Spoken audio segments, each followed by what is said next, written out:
Bienvenue sur Foi Chrétienne TV. N'oublie pas de vous abonner et activer la cloche de notification pour ne rien rater de nos vidéos sur la foi en Jésus-Christ.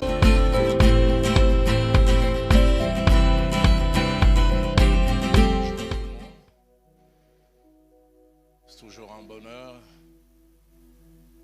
que de revenir à cet endroit qui est aussi un peu ma et notre maison, mon épouse et moi.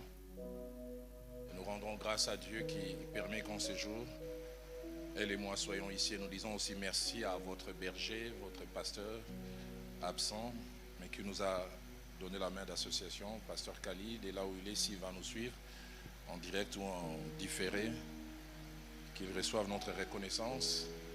Je ne suis pas venu seul, je suis venu avec mon épouse. Viviane, tu peux t'élever s'il te plaît, afin que l'auditoire t'accueille.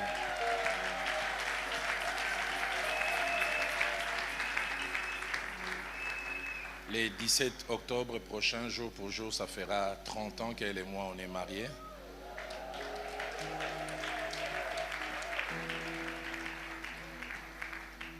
Je voulais aussi dire mon appréciation à l'équipe d'hommes et de femmes derrière le pasteur Kali, John et tous les autres. Que Dieu vous bénisse. Sans plus tarder, j'aimerais nous inviter dans les Saintes Écritures. Nous lisons 3 portions. La première dans l'Ancien Testament et les 2 autres dans le Nouveau Testament et le même livre. Daniel au chapitre 3. Et notre lecture va du verset 8 au verset 18. Daniel chapitre 3, du verset 8 au verset 18. À cette occasion et dans le même temps, quelques Chaldéens s'approchèrent et accusèrent les Juifs. Ils prirent la parole et dirent au roi Nebuchadnezzar: Ô roi, vis éternellement. Tu as donné un ordre d'après lequel tous ceux qui entendraient les sons de la trompette, du chalumeau, de la guitare, de la sambuc, du psalterion, de la cornemuse et de toutes sortes d'instruments devaient se prosterner et adorer la statue d'or, et d'après lesquels quiconque ne se prosternerait pas et n'adorerait pas serait jeté au milieu d'une fournaise ardente.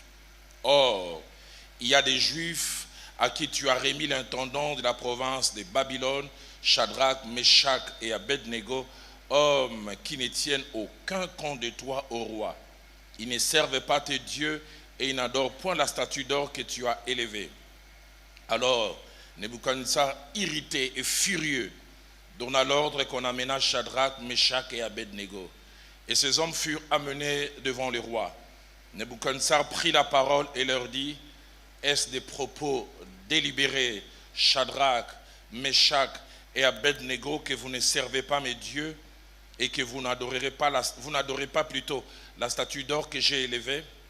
Maintenant, tenez-vous prêts, et au moment où vous entendrez les sons de la trompette, du chalumeau, de la guitare, de la sambuc, du psalterion, de la cornemuse et de toutes sortes d'instruments, que vous prosternerez et vous adorerez la statue que j'ai faite. Si vous ne l'adorez pas, vous serez jeté à l'instant même au milieu d'une fournaise ardente. Et quel est le Dieu qui vous délivrera de ma main? Shadrach, Meshach et Abednego répliquèrent au roi Nebuchadnezzar, et j'aime chaque propos. Le premier, nous n'avons pas besoin de te répondre là-dessus. Le deuxième, voici notre Dieu que nous servons peut nous délivrer de la fournaise ardente et nous délivrera de ta main, au roi. Et le troisième propos, sinon sache, au roi, que nous ne servirons pas tes dieux et que nous n'adorerons pas la statue d'or que tu as élevée. La seconde portion, nous lisons Hébreux au chapitre 11. Nous lisons d'abord le verset 1er, puis le verset 32 à 33. Or la foi est une ferme assurance des choses qu'on espère, une démonstration de celles qu'on ne voit pas. J'ajoute aussi le verset 2. Pour l'avoir possédé, les anciens ont obtenu un témoignage favorable. 32 à 33. Et que dirais-je encore? Car le temps me manquerait pour parler de Gédéon, de Barak, de Samson, de Jephthé, de David, de Samuel et des prophètes qui par la foi vainquirent des royaumes, exercèrent la justice, obtinrent des promesses, fermèrent la gueule de lion, verset 34, éteignirent la puissance du feu. Dieu a inspiré à votre berger, votre pasteur et mon ami, pour cette année 2022, ce grand thème, la marche par la foi, tiré principalement de cette portion de Hébreux 11, du 1er au 9e verset. Et restant dans la même trame, Dieu m'a mis à cœur ce matin, partant de la vie de ces 3 compagnons de Daniel, de parler sur le thème, les 4 visages de la foi de Shadrach, Meshach et Abednego. Les 4 visages de la foi de Shadrach, Meshach et Abednego. Le but de l'enseignement de ce jour est double. Le tout premier, c'est nous montrer les spécificités attachées à la foi ou à l'expression de la confiance de ces 3 jeunes gens qui ont vécu il y a plusieurs années. Le deuxième but, objectif de cet enseignement, c'est nous amener à expérimenter ce que la parole de Dieu déclare dans Hébreux au chapitre 13 au verset 7. Lorsque l'apôtre est en train de parler, écoutez ce qu'il donne comme conseil. Il dit, souvenez-vous de vos conducteurs qui vous ont annoncé la parole de Dieu. Considérez quelle a été la fin de leur vie. Mais c'est la dernière phrase qui m'intéresse. Il dit, imitez leur foi. Imitez leur foi. Et le but, c'est de nous amener à imiter, si possible, la foi de ces 3 jeunes gens. Les mots imiter ici utilisés en grec cachent 3 significations. Ça veut dire premièrement prendre quelqu'un comme modèle ou référence et chercher à faire comme lui.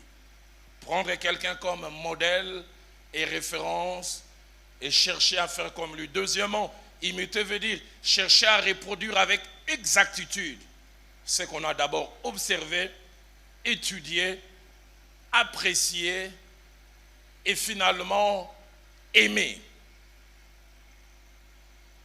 On cherche à reproduire et surtout avec exactitude. On dit de tous les imitateurs qu'ils observent beaucoup.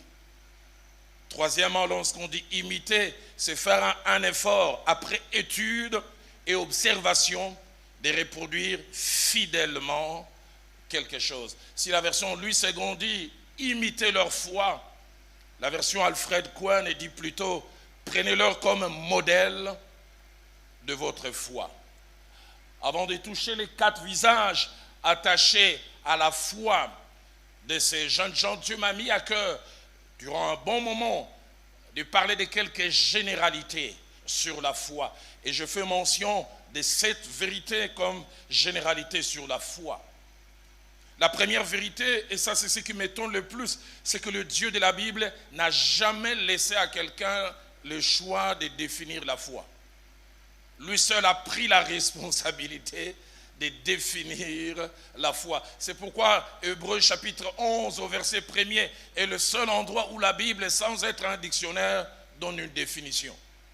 Dieu n'a jamais laissé le soin à n'importe qui de définir la foi. Or, la foi est une ferme assurance des choses qu'on espère et une démonstration de celles qu'on ne voit pas. Dans la foi, il y a une assurance, mais pas n'importe laquelle. Une assurance ferme. Et deuxièmement, cette assurance est attachée au futur, aux choses qu'on espère. Et troisièmement, cette foi dont il est question a un côté illogique. Lorsque la Bible déclare, elle est une démonstration de ce qu'on ne voit pas. Elle rend palpable ce qui n'est pas encore là. J'aime ce que la version Alfred Cohen ou Paroles vivantes dit. Croire, c'est être absolument certain de la réalité de ce qu'on ne voit pas. Deuxième vérité attachée à la foi, c'est que dans ce monde, il y a 2 sortes de foi. Il y a une foi qui a sa source en Dieu, et comme nous le verrons tout à l'heure, principalement dans sa parole. Mais il y a aussi une foi qui n'a pas toujours Dieu comme source. Il y a deux sortes de foi. Il y a la foi naturelle. Cette foi naturelle vient de l'homme. C'est cette foi qui amène quelqu'un à se persuader. C'est cette foi qui a fait dire à Papa John, je ne sais pas combien il pèse, 70, 75, 70. C'est cette foi qui lui a fait dire que ce tas de ferraille auquel est associé autre chose pouvait soutenir les 70 kilos. Comment il ne peut pas se poser des questions? Moi, je pèse 70 et cette histoire à 3 kilos. C'est cette foi qui nous fait monter dans un avion. Nous avons foi à la compagnie aérienne. Je ne viens pas dire, avant que je ne décolle, que le pilote me montre son diplôme. Est-ce qu'il a vraiment fait l'aviation? J'aimerais savoir combien il a eu en décollage, en maintien de l'avion et surtout en atterrissage. Ma vie, elle est précieuse. Hein? C'est cette foi que nous avons dans nos médecins. Tu vas dans un hôpital, on dit à un médecin, il va te charcuter. Tu ne dis pas, montrez-moi son diplôme. Bah, Université Simanda, vous êtes belé. Tu as foi et tu as confiance. Et cette foi n'a rien à voir avec Dieu. Et puis il y a la foi biblique. La foi biblique a comme source Dieu au travers de sa parole. Romains chapitre 10, au verset 6, dit la foi vient de ce que l'on entend. Et ce qu'on entend vient de la parole de Christ. Et si la foi biblique tire sa source de la parole de Dieu, elle tire sa source de deux sortes de paroles. Premièrement, de la parole logos, la parole écrite. Je lis cette parole et j'ai foi. Daniel chapitre 9, verset 2, la Bible dit Daniel vit par les Écritures qu'il devait s'écouler 70 ans. Il a vu par les Écritures qu'une promesse avait été faite et il s'est mis à prier. Mais deuxièmement, cette foi vient de la parole Réma, une parole circonstancielle. Là, ce n'est plus le « il est écrit ». C'est une parole que Dieu te donne à un moment. Mais soit dit en passant, les Réma peut tirer aussi sa source du Logos. Et c'est ce qui peut être la base de notre foi. Dans Luc chapitre 1er, au verset 38, après que cette dame, cette demoiselle, était en contact avec un être céleste qui lui dit qu'elle va devenir enceinte, elle se met à discuter, elle dit, je n'ai jamais connu d'homme. Et l'ange lui donne une argumentation. Après, écoutez ce qu'elle dit, je suis la servante du Seigneur, qu'il me soit fait selon ta parole. J'ai fait confiance en cette parole. Troisième vérité attachée à la foi, c'est que la foi est essentielle à la marche chrétienne. Sans la foi, pas de marche chrétienne. Et surtout sans la foi, pas de marche chrétienne victorieuse. Dans Hébreux chapitre 10, au verset 37, au fait qu'il reprend Habakkuk chapitre 2, verset 4, il est dit, mon juste vivra par la foi. Celui qui est juste et qui a été justifié a besoin de la foi pour marcher. Alfred Kwendi, celui qui est fidèle accédera à la vie par la foi. Au fait, la pensée, il accédera à une qualité de vie à cause de la foi. Quatrième vérité, le Dieu de la Bible, et qui est celui qui non seulement suscite la foi, mais qui amène cela à la consommation, il aime la présence de la foi. Il apprécie cela. Chaque fois qu'il voit les traces de la foi, la confiance en lui, cela ne les laisse jamais indifférents. Hébreux chapitre 11, verset 2 que nous avons lu dit, pour l'avoir possédé, les anciens ont obtenu un témoignage favorable. Dieu les a appréciés, non pas seulement parce qu'ils les craignaient, mais Dieu les a appréciés parce qu'ils avaient la foi. Et toujours Hébreux, au chapitre 11, au verset 6, il est dit, sans la foi, il est impossible d'être agréable à Dieu. Dieu aime la foi, il apprécie cela. Mon pasteur le fait Jacques-André Verneau disait ceci, la foi honore Dieu et Dieu aime honorer la foi qu'il honore.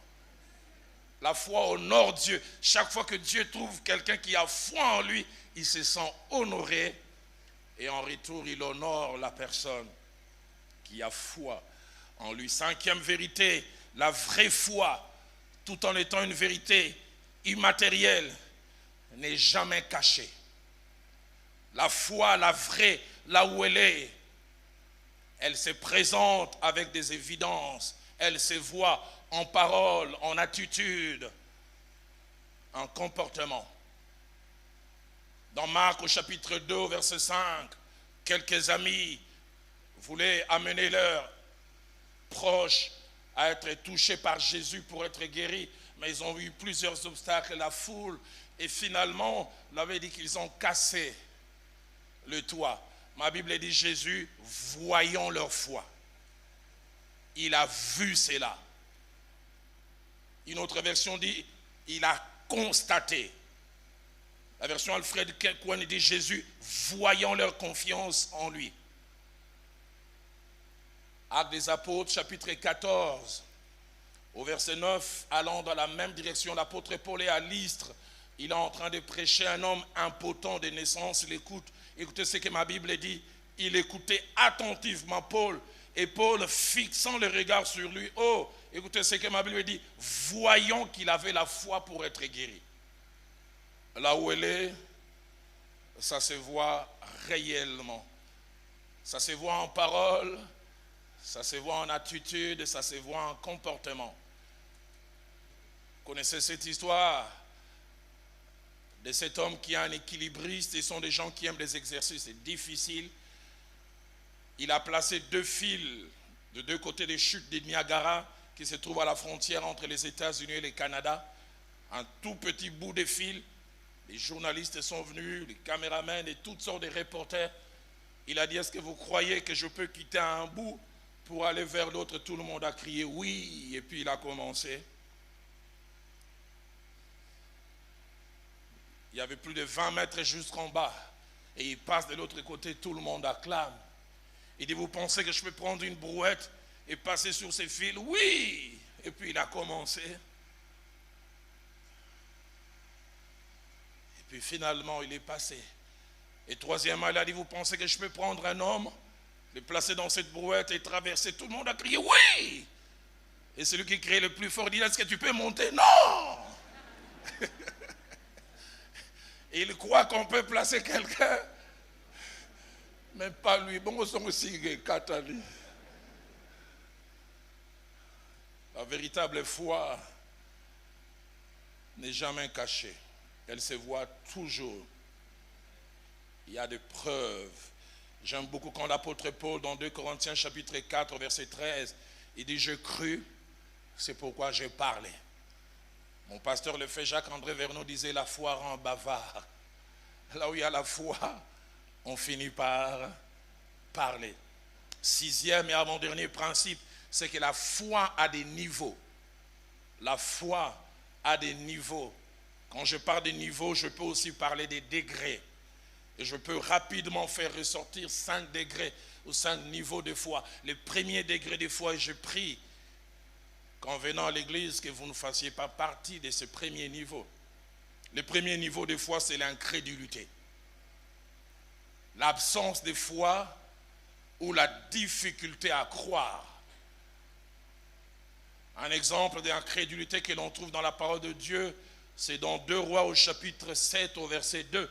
Et cet homme avait une incrédulité d'un côté justifiable mais incompréhensible. C'est vrai, la situation économique du pays était chaotique. L'abbé dit la famine était tellement grande qu'on a commencé à manger même de la chair humaine. Une femme est venue se plaindre qu'on avait mangé son fils et c'était le tour de manger les fils de sa voisine et sa voisine n'a pas voulu amener l'enfant. Donc la situation économique était très très difficile. Et au beau milieu de ce grand chaos, une parole vient. Et une parole qui contredit tous les principes économiques.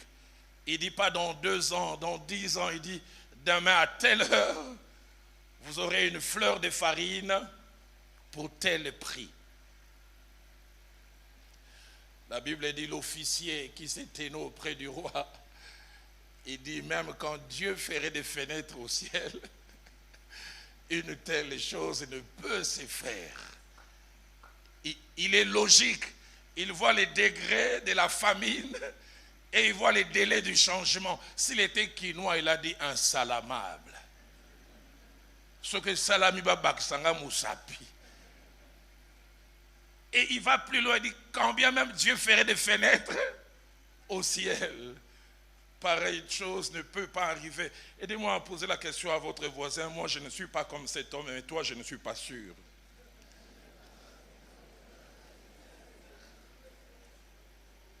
Cet homme devait sûrement avoir un doctorat en économie,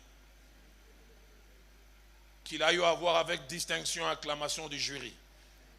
Vous savez, il y a quelquefois les principes scientifiques peuvent combattre le côté spirituel. Certaines personnes sont incrédules, non pas parce qu'elles veulent, mais parce qu'elles sont trop logiques. Et quelquefois, la foi a un petit côté illogique. Un homme de Dieu a dit, dans la foi, il y a un peu la folie. Un autre exemple d'incrédulité,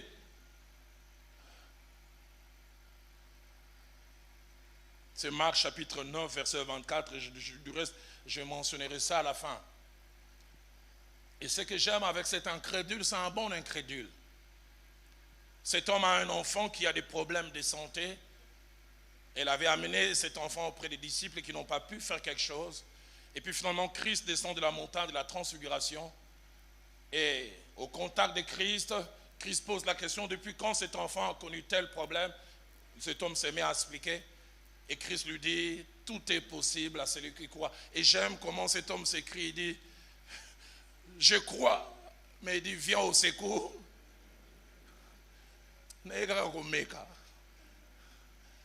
Du reste,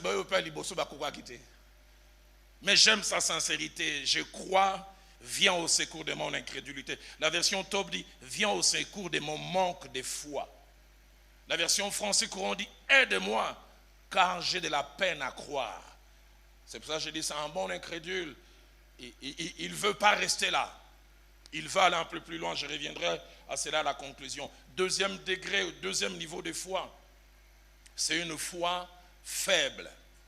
Faible en quantité, mais quelquefois faible en intensité. La foi faible a 4 caractéristiques. La première, elle est existante, elle est réelle. Mais la deuxième, elle n'est pas stable. Elle existe réellement. Mais deuxièmement, elle n'est pas stable. Et troisièmement, cette foi est facilement ébranlable. Elle existe, elle est faible, elle est facilement ébranlable. Et quatrièmement, cette foi-là faible a difficile à marcher seule. Elle a souvent besoin de béquilles, d'accompagnement. Les gens qui ont peur, des fois, ils aiment encourager. Jamais capable d'aller seul. Au moins 2 reprises. D'abord avec les 12, dans Matthieu chapitre 8 au verset 26. Et plus tard avec un seul, Pierre, dans Matthieu chapitre 14 au verset 31. Il est question de la foi faible. Les disciples sont dans la barque avec Jésus. Et puis le vent s'élève. L'eau commence à rentrer de partout. Ils sont étonnés, Jésus-Christ dort et il dort paisiblement. Les disciples se retournent, ils n'arrivent pas à s'expliquer comment l'eau est rentrée autant dans la barque, mais Christ est d'une quiétude en les pienne. Et à un moment, ils viennent vers lui et disent, ne t'inquiètes-tu pas de ce que nous périssons. Et quand Christ ouvre la bouche, il dit, pourquoi avez-vous eu peur? Il dit, gens de peu de foi. Il ne parle pas d'absence de foi. Il dit, gens de peu de foi. La version Alfred Cohen dit, pourquoi êtes-vous si effrayés? Ah, votre foi est encore bien petite. La version français courant dit, comme votre confiance en moi est faible. Si Alfred Cohen parle de la quantité, français courant parle de l'intensité. D'un côté, on dit votre foi est bien petite, mais français courant dit votre foi en moi est bien faible. Dans Matthieu chapitre 14, verset 31, nous voyons la même foi, mais qui est faible. Christ qui a dévancé ses disciples et qui est parti avant eux. Et alors qu'ils sont dans la barque, il les voit marchant sur l'eau. Il pense d'abord que c'est un fantôme. Et puis Pierre dit, si c'est toi, ordonne que je vienne. La Bible dit qu'il a connu 2 périodes. La première période, il a quasiment marché comme les maîtres. Et puis après, il a vu le vent et les tempêtes. Et puis il a commencé à sombrer. Et puis il a crié vers le maître. Et quand le maître lui parle, quasiment comme avec les 12, il dit, homme de peu de foi, pourquoi as-tu douté? Il ne dit pas qu'il y a absence de foi. Il dit qu'il y a une foi, mais une foi faible. Et troisième sorte ou troisième degré de foi, c'est ce que j'appelle la foi normale. Celle que Jésus appelle dans Matthieu chapitre 17, au verset 20. Il appelle cela la foi comme les grains de sénévé. 3 caractéristiques avec ce que j'appelle la foi normale. Première caractéristique, c'est que c'est la foi la plus répandue. Celle que l'on trouve plus dans l'église et même parmi les serviteurs de Dieu. Deuxième caractéristique, c'est une foi que même Christ encourage la présence. Et troisièmement, cette foi peut déjà beaucoup faire parce que Christ a dit, si vous avez la foi comme les grains de sénévé, vous direz à cette montagne, ôte-toi de là et jette-toi dans la mer. Quatrième et avant-dernière sorte ou type de foi, c'est la grande foi. La grande foi. La grande foi qui a 5 caractéristiques. La première, elle est mentionnée 2 fois dans la parole de Dieu, mais le plus étonnant, elle est mentionnée en rapport avec 2 étrangers qui n'ont rien à voir avec Israël. Je pensais que cette grande foi allait être en rapport avec Abraham, Moïse ou les autres, mais avec 2 étrangers. Premièrement, la femme syro-phénicienne. Matthieu 15, 28, qu'aucun obstacle n'a pas pu arrêter. Christ est resté indifférent, silencieux à ses demandes. Et puis Christ lui a dit qu'elle n'était pas éligible pour ce qu'elle demandait. Et puis finalement, Christ a fait monter la barre haut en lui disant, il n'est pas bon de prendre la nourriture des enfants et de donner aux chiens. Et cette femme va faire cette déclaration qu'elle n'avait pas besoin de pain, mais elle avait simplement besoin de miettes. Et étonnant, quand Christ retourne, il dit, femme, grande est ta foi. Christ attache un quantitatif à sa foi. Tu as une foi, mais tu as une foi grande. La même chose, nous retrouvons cela dans Matthieu chapitre 8 au verset 10, avec les chefs romains qui avaient un serviteur qui était malade et qui est venu. Certains évangiles disent que c'est lui-même, d'autres disent qu'il avait envoyé une délégation. Et puis finalement, quand Christ est prêt à se mouvoir pour agir, cet homme se lève, il fait un parallélisme fantastique. Il dit, tu n'as pas besoin de venir, car moi qui ai des hommes qui sont soumis à moi, j'ai dit à l'un, va, et il va, à l'autre, il dit, dis seulement. Ah, moi j'aurais voulu au-delà des paroles, Yesoya. Tout quand il photo, na sur Facebook, Yesoya Keskanabis. Il dit, je n'ai pas besoin que tu viennes. J'ai conscience que ta parole a autant de valeur que toi-même. Et quand Christ se retourne, écoutez ce qu'il dit, même en Israël, je n'ai pas vu, il n'a pas simplement dit, je n'ai pas vu de foi, je n'ai pas vu d'aussi grande foi que mon Dieu donne à quelqu'un ce genre de foi ce matin. Deuxième caractéristique de cette grande foi, la première c'est qu'elle est mentionnée 2 fois, la deuxième c'est qu'elle est souvent due à la révélation. À une révélation que Dieu nous donne, que mon Dieu te donne une révélation. Que mon Dieu te rende capable de les connaître dans un aspect où d'autres ne les connaissent pas, alors tu auras un comportement que d'autres n'ont pas. Troisième caractéristique de la grande foi, elle n'a pas besoin d'accompagnement. C'est une foi qui accepte la solitude. Cette femme est allée seule jusqu'au bout. J'ai toujours été étonné, alors que cette femme est en train de crier. Les apôtres. La veille, les disciples se sont retournés vers les maîtres. Ils lui ont dit, Seigneur, si tu ne veux pas répondre à cette femme, renvoie-la, car elle nous importune. J'aurais été à la place de cette femme, je dirais, papa, est-ce qu'il y a la kebino? Elle nous importune, elle nous dérange, mais elle est prête à aller jusqu'au bout, malgré que les autres estiment qu'elle dérange. La grande foi peut marcher seul. Quatrième caractéristique de la grande foi, elle abandonne difficilement. J'utiliserai un terme un peu plus approprié. Je dirais la grande foi est jusqu'au boutiste. Elle lâche jamais. Et cinquième et dernière caractéristique de la grande foi, elle est à la base des grands exploits. La plupart des grands exploits ont été accomplis là où il y avait la grande foi. Et puis cinquième visage ou cinquième degré de la foi, c'est le don de foi. Le don de foi. Le don de foi, contrairement aux trois autres formes de foi, parce que je ne prends pas en considération l'incrédulité, n'a pas comme base la parole de Dieu directement. La faible foi a comme base la parole de Dieu. La foi comme les grains de sénévé a comme base la parole de Dieu. La grande foi aussi. Mais le don de foi a comme base le Saint-Esprit. 1 Corinthiens chapitre 12 au verset 9 les place parmi les dons spirituels. Il dit les uns par la foi. C'est le Saint-Esprit qui est à la base. Et deuxième caractéristique du don de foi, la plupart des fois, Dieu les place dans nos cœurs quand il y a de grands défis, des grands challenges pour lesquels des fois, humainement parlant, nous ne savons que faire. Dieu vient les placer dans un cœur. Troisième caractéristique du don de foi, le don de foi est un mystère. Un mystère premièrement pour celui qui l'a et deuxièmement pour ceux qui ne l'ont pas. Celui qui l'a ne se comprend pas lui-même et ceux qui ne l'ont pas ne les comprennent pas. J'aimerais dire, quand vous avez le don de foi, vous pouvez des fois ne pas être compris même par des enfants de Dieu qui peuvent vouloir vous décourager, ils vous tiennent de côté par exemple, à diacre.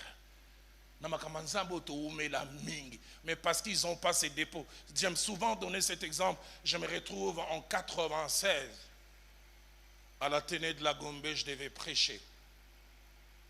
Je viens avec Feu Blaise Sakila et les chauffeurs de la borne. Merveilleux moment de louange et d'adoration. Et juste 5 minutes aux alentours de 15h, 15h30 avant que je ne prêche, les ciels commencent à s'assombrir. Le pasteur Blaise faisait ses derniers chants. Et les premiers gouttelettes ont commencé à tomber. Et puis les modérateurs s'avancent pour m'introduire.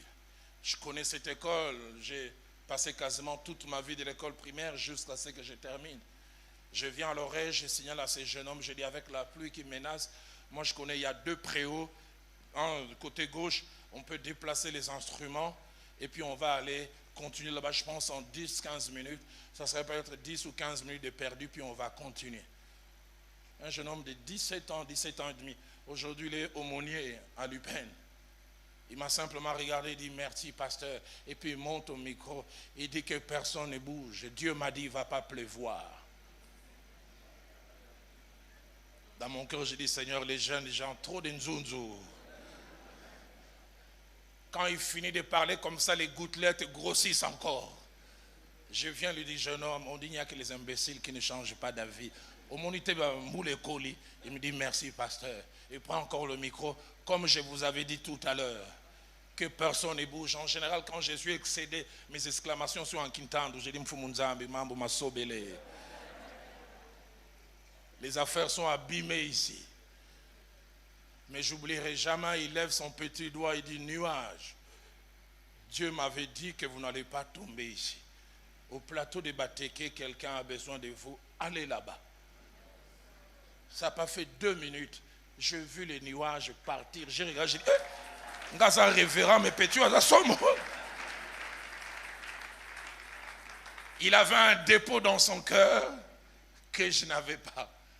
Et finalement, j'ai prêché. J'oublierai jamais quand j'ai prêché, j'ai lancé l'appel.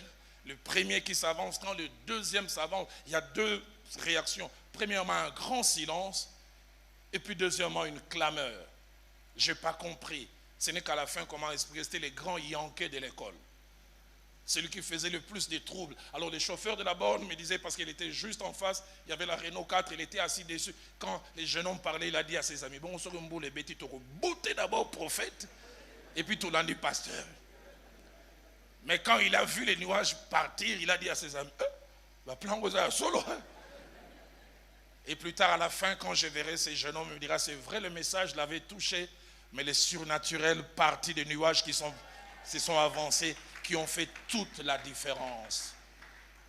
Autre caractéristique attachée au don de foi, c'est que ce don est à la base des exploits et des choses hors normes. Et la dernière chose attachée au don de foi, si tout le monde en a besoin, il y a une catégorie de personnes qui en a plus besoin que d'autres, ce sont les leaders.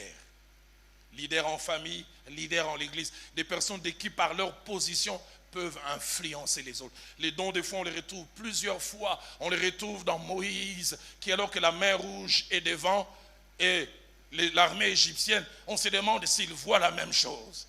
Tout le monde tremble, lui il ne tremble pas. Il dit, ces Égyptiens que vous voyez, vous ne les verrez plus jamais. Dernière vérité attachée à la foi, c'est que l'on peut grandir dans la foi. On peut grandir dans la foi. Luc chapitre 17 au verset 5, passage étonnant. Les apôtres s'approchent de Jésus, écoutez ce qu'ils lui disent, augmente notre foi. Augmente notre foi. Luc 17 verset 5. Si plutôt Louis II dit augmente notre foi, parole de vie dit, donne-nous une foi plus grande. Je prie que ce soit la prière de quelqu'un ce matin. La version Nouvelle Bible seconde dit, donne-nous plus de foi. Prends la petite foi, donne-nous la grande. Mais j'aime beaucoup la version Alfred Cohen qui dit, fortifie notre foi. Elle est présente, mais elle est faible. 4 petites choses que je dis rapidement en transition avant d'aller pour toucher les quelques visages. Je verrai si je toucherai tous les visages, sinon je continuerai au deuxième culte. Première chose attachée à ces jeunes gens, c'est que d'après Daniel chapitre 1er verset 3, ils venaient des familles nobles, des familles royales. Deuxième chose, d'après la tradition, ces jeunes gens devaient avoir entre 14 et 18 ans. Il semble qu'aucun d'eux n'avait 20 ans. Troisième chose, ils sont plus connus par leur nom d'emprunt que par leur vrai nom d'origine. Qui connaît les vrais noms de Shadrach? On oublie qu'il s'appelle Anania. Qui connaît les vrais noms de Meshach? On oublie qu'il s'appelle Michaël. Qui connaît les vrais noms d'Abednego? On oublie souvent que son vrai nom c'est Azaria. Quatrième et dernière chose, c'est que la scène de Daniel chapitre 3 se passe au 6e siècle avant Jésus-Christ.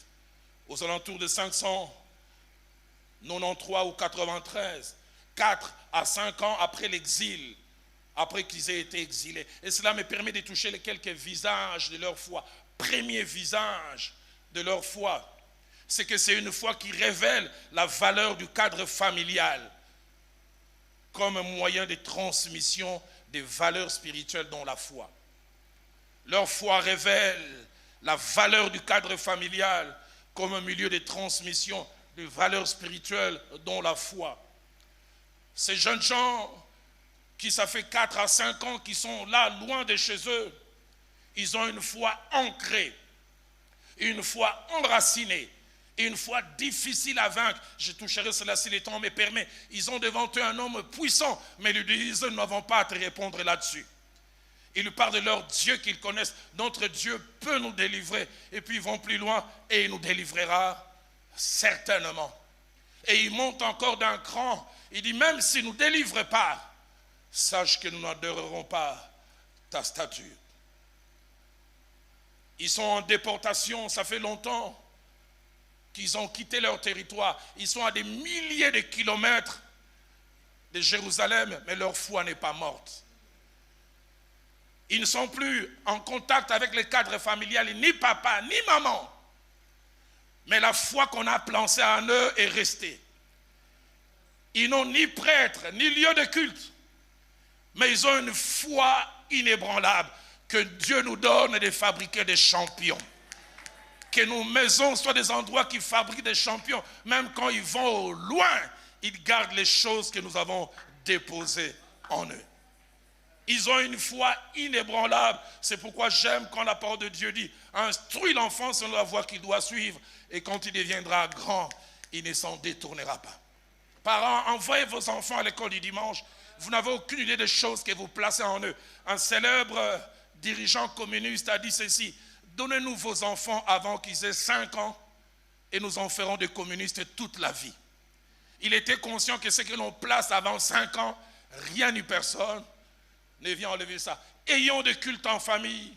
Amenons des enfants ici. Nous ne savons pas ce que nous plaçons en eux. J'aime quand la foi se transmet des ascendants aux descendants. Dans 2 Timothée chapitre 1er, verset 5, l'apôtre Paul rencontre Timothée. Écoutez ce qu'il lui dit. Je garde le souvenir de la foi sincère. 1, qui est en toi. 2, mais qui habita dans ton aïeul Loïs et puis dans ta mère Eunice. Et j'en suis persuadé, ça habite maintenant en toi. Seigneur, la foi que j'ai, que cette foi aille jusqu'à Johann Matisse et jusqu'au-delà. Que nos cadres familiaux puissent être des cadres de transmission de foi. Et pour que ces cadres soient des transmissions de foi, nos enfants ont besoin, au-delà de l'enseignement, de modèles. Dans 2 Timothée chapitre 3 au verset 10, l'apôtre Paul, comme un père spirituel, il dit à son fils dans la foi, tu as suivi de près mon enseignement, mais il dit aussi, tu as suivi ma foi. Donne-nous des exemples de foi qui marquent nos enfants. Deuxième visage attaché à la foi de ces jeunes gens, c'est que c'était une foi pas liée aux émotions et aux circonstances. Que des gens qui ont une foi émotive et une foi attachée aux circonstances.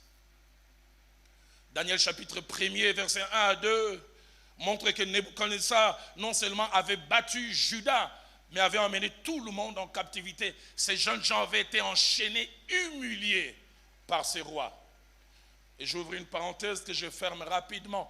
Dans l'Ancien Testament, quand 2 nations se battaient, on ne considérait pas que c'était seulement 2 nations qui se battent, on considérait aussi que c'était la guerre de Dieu. Et Nebuchadnezzar, ayant vaincu Juda dans sa tête, il a vaincu aussi leur Dieu. C'est pourquoi même plus tard, quand il leur donnera comme une deuxième possibilité, il dira, et quel est le Dieu qui vous délivrera de ma main? Pour dire, n'a bête qui est déjà. Qu'est-ce qu'il peut encore faire? Ils ont vu entre guillemets leur Dieu être vaincu, mais ils ont foi en lui. La deuxième des choses qui me frappe, c'est qu'on a changé leur identité en changeant leur nom. Ça veut dire l'identité de quelqu'un, c'est toute sa valeur. Mais malgré qu'on leur donne des noms d'apprenti attachés à d'autres dieux, extrême humiliation, leur foi en Dieu reste la même. Mais c'est la troisième des choses qui me frappe. Daniel chapitre 1er verset 5 dit qu'on a fait d'eux des eunuques. On les a castrés. Quand on fait de quelqu'un un eunuque, c'est-à-dire tu ne peux plus procréer. À cause de leur attachement à Dieu, ils savaient qu'ils n'auraient jamais d'enfants. Mais ils ont dit, j'ai perdu la possibilité d'enfanter, mais Dieu reste Dieu. J'ai entendu quelqu'un un jour à la chaîne de prière parce qu'il avait échoué aux examens d'État en Koloto.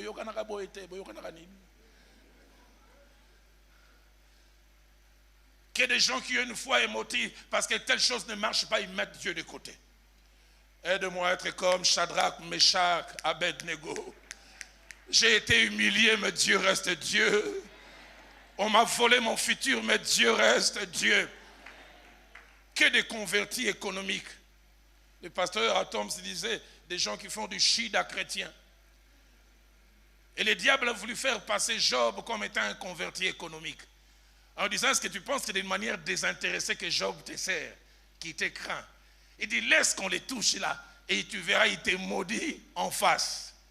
Mais ces jeunes gens, malgré qu'ils avaient perdu l'essentiel, ils sont restés attachés à Dieu. Troisième et avant-dernier visage de leur foi, ce que leur foi avait comme fondement, la vraie connaissance de Dieu. La vraie connaissance de Dieu. Combien de gens viennent à l'église mais ne connaissent pas Dieu? Combien de gens même des fois prêchent mais ne les connaissent pas suffisamment? Dans Luc chapitre 8 verset 25, on les appelait apôtres de Jésus-Christ. Mais ce jour-là, quand il a calmé la tempête, j'aurais voulu que monsieur lambda soit étonné et même il se regarde entre eux et disent, qui est donc celui-ci?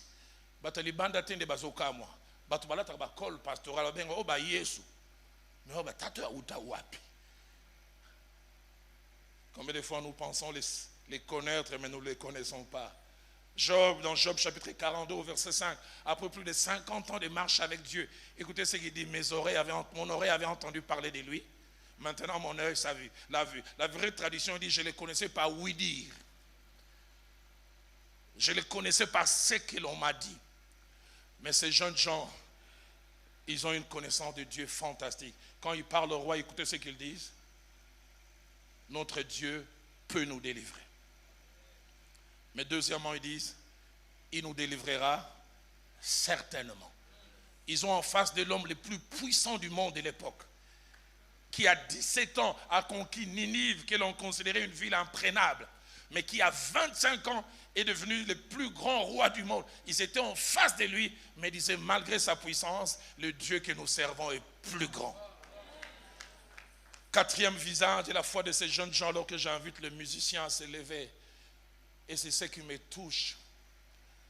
C'est ce genre de visage qu'il n'y a pas souvent à l'église. C'est que leur foi s'est pliée à la souveraineté de Dieu. Et leur foi ne dépendait pas de l'exaucement. Dans Louis II, cela n'est pas bien traduit. Daniel chapitre 3, verset 8. Chez nous, il est dit, sinon sache.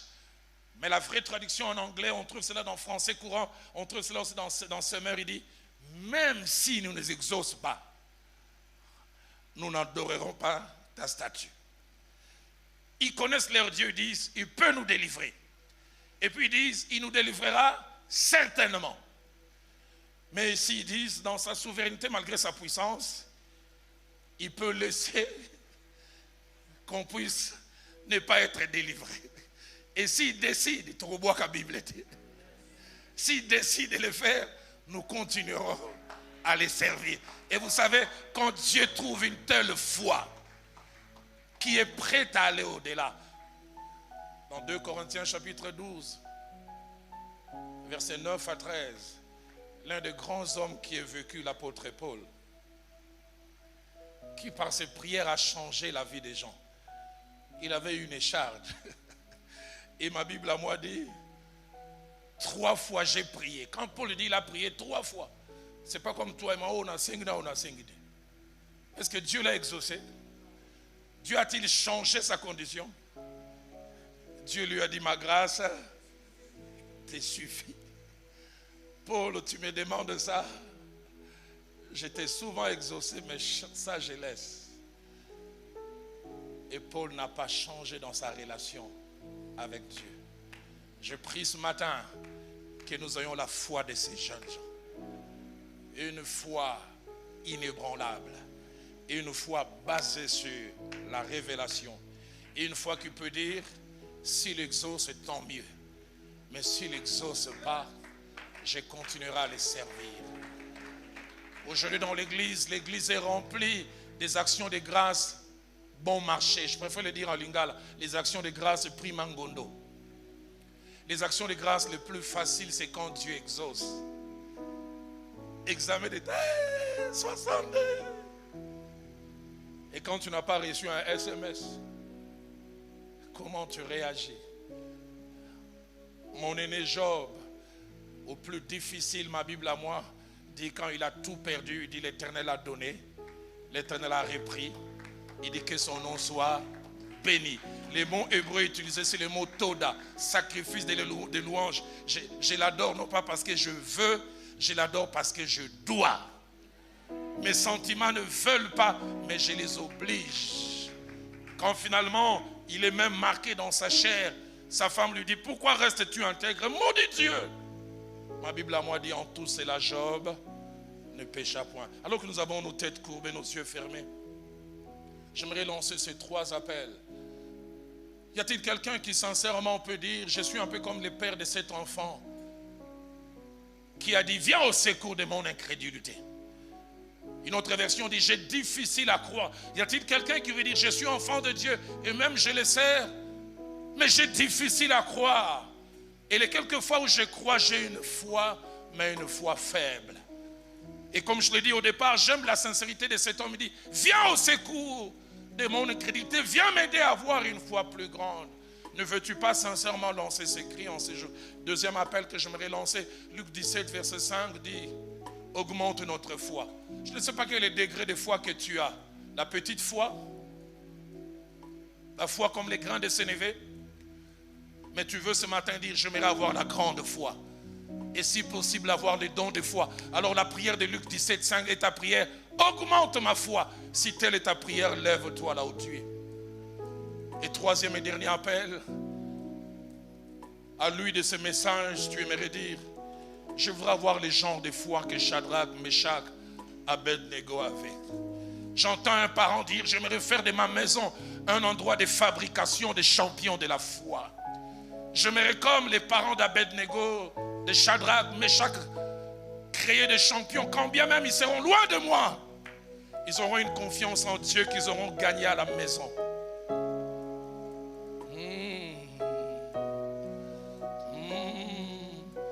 Alors que notre chorale entend ces cantiques, tu peux lever ta voix, commencer à parler à Dieu.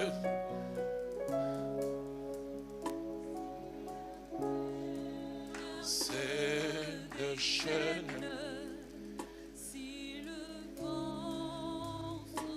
Je le sens, quelqu'un sent dans son cœur en parlant en langue monter. Ne prie pas l'intelligent. Laisse-les parler en langue monter. Augmente ma foi.